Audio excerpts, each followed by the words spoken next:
Heavenly Ham says, since the kids are back home, will you be going back to cook SpaghettiOs for them? No, but I did hear about CPS letting those kids go back into the house. I'm guessing the parents are moving in or there's some kind of supervision, because it did sound like from that hearing that they don't trust the Rekieta'S efforts so far. But CPS, their goal is always to reunite the families. So they're trying to find a way to do that. I'm guessing the parents probably watched the, how to spot a lying liar who lies on cocaine videos. And they're like, okay, well, now the kids can, the kids can be back there in that regard. So, I mean, hopefully it straightens them up. I have a hard time believing people can just quit all that shit cold turkey long term. And then you throw the stress of, they obviously, I was there. They weren't able to handle that many children before.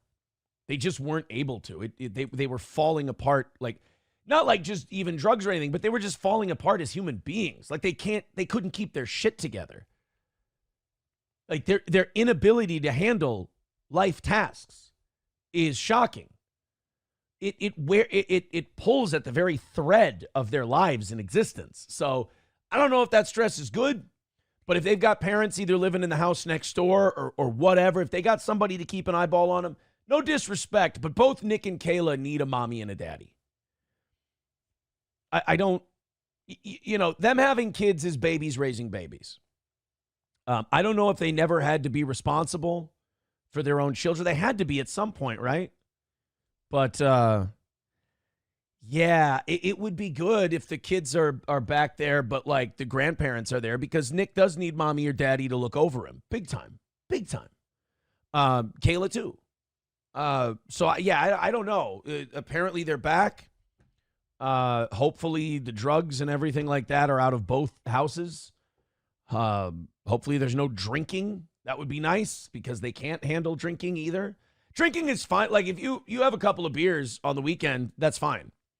But some people just can't handle drinking, and they're one of those people. They can't handle drinking. They just probably shouldn't have any of it. But, yeah, I heard that last night. Now they can just focus on that criminal thing. Honestly, just plead out the criminal thing and be done with it. Admit you did coke, or admit you do coke, or whatever you have to admit. Admit that, move on. You would think getting your kids back would make you realize this isn't worth fighting, especially when you're buried in it. You're done. Admit what you did, move on with your life. That was my advice from the beginning. Admit what you did and move on with your life. But if there's no point in getting the kids back if you're still going to go down with the criminal ship. The kids being back is going to be a very temporary, fleeting sense of euphoria for you. If you, can't handle the stress. But if you have mommy and daddy to help you, that's good. But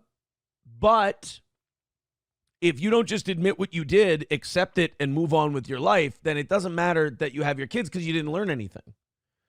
Somebody says, isn't April watching over them? Yeah. That's not a good idea either. It's not a good idea.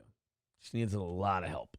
McBuster, Gino, Kiki, win by 2. All those barnacles do not deserve any recognition for the Lifetime special. Tell the dude to bypass them and go to Kiwi Farms. Save Meltons with Chris Hansen until the last. I haven't talked to that guy in a couple days.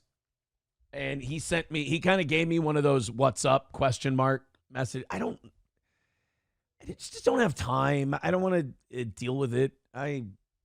I'm flattered that the guy thought of me, but he sounds like a guy who's very ambitious and wants to move up in that world, and also follows a shitload of YouTube drama. Like, he should see if he can get the Boogie story. Like, he could write the Boogie movie, Lifetime. Well, no, that's not really a Lifetime movie, isn't it? Because there has to be sex and women and death and all that shit. So that doesn't really work. Deutsch Chad says a plea deal will require drug treatment if no jail time is sentenced. Right, you can still probably get off scot-free. You just have to admit what you did. But, like, this weird thing of admitting what you did, this idea of, like, worrying about what the internet thinks is going to lead to your demise.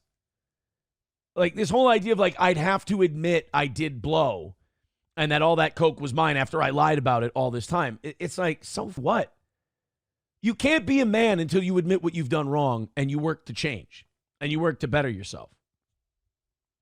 So, this idea that, like, I got to keep fighting this because the state has a has a duty to prove and this and that. It's more like, no.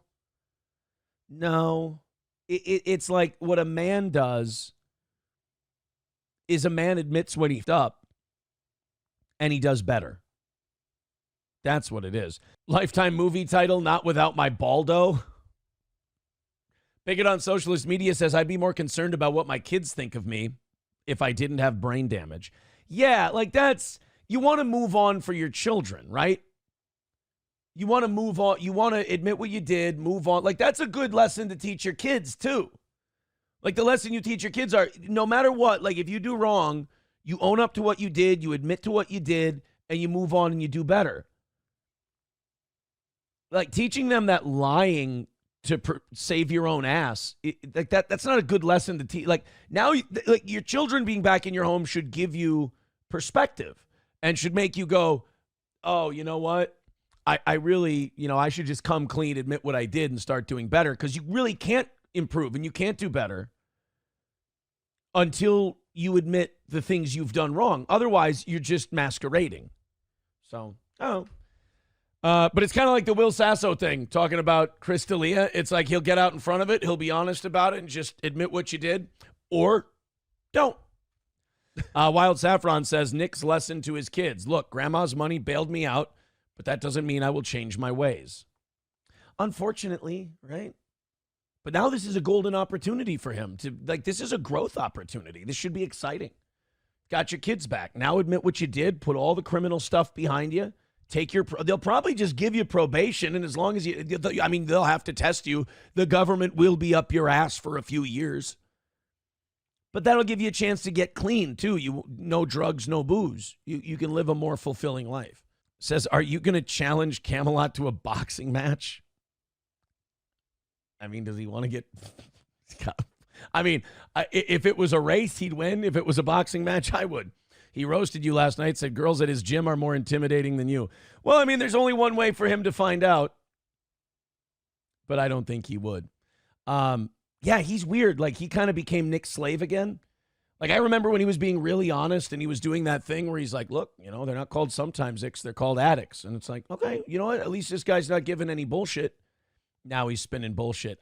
Internet people are weird. They feel like they can get clout from other people. And it's like, yeah, but at what expense? Like, now you're not a person. Now you're a gimmick at this point. Yeah. Oh, so Camelot said that about the boxing thing. Look. I mean, I don't even feel good saying I would Camelot up in a boxing. I mean, that's not fair. That's like him saying, oh, I'd beat him in a race. Of course you would. That's what you do.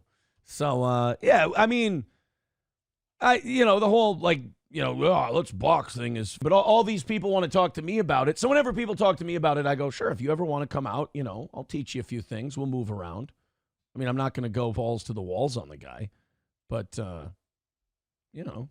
if he ever wanted to find out, I'm always in the mood to teach people something.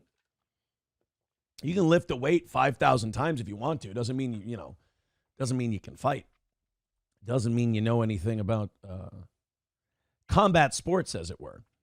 Camelot has a room temperature IQ. In a battle of wits, he's unarmed. I mean, he seems like that's like weird. Like whenever he talks shit, it kind of bounces off because you're like, you're not that guy. Like, no offense, you're not the shit-talking guy. You're aw shucks. Like, you're Forrest Gump. And I mean that in a good way. Like, you're just an aw shucks, charming Southern boy. You're a salt to the earth, gosh darn aw shucks kind of a kid. You're not a shit-talker. Citizen M says, we have no idea what they've admitted to in their personal lives. You're talking about publicly. It's none of our business. No, I'm talking about a plea. Like, you plead guilty, you admit to what you did. That's part of pleading guilty. You have to go before the court, admit what you did, the whole deal. Mild says, when you try to pull off Charlie Sheen, but wind up looking like Charlie Brown. Thank you. Thank you very much.